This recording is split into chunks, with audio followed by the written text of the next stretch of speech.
అనితా వంగలపూడి అనే నేను శాసనసభ సభ్యురాలిగా ఎన్నికైనందున శాసనం ద్వారా నిర్మితమైన భారత రాజ్యాంగం పట్ల నిజమైన విశ్వాసం, విధేయత చూపుతానని, భారతదేశ సార్వభౌమాధికారాన్ని, సమగ్రతను కాపాడుతానని, నేను స్వీకరించబోయే కర్తవ్యాన్ని శ్రద్ధాశక్తులతో నిర్వహిస్తానని దైవసాక్షిగా ప్రమాణం చేస్తున్నాను.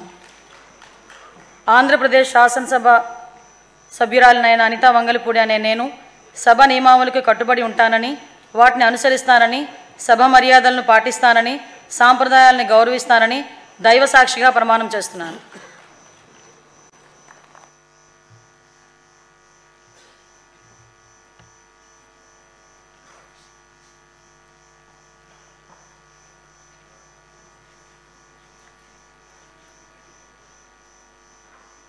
శ్రీ అచ్చెన్నాయుడు కింజారపు.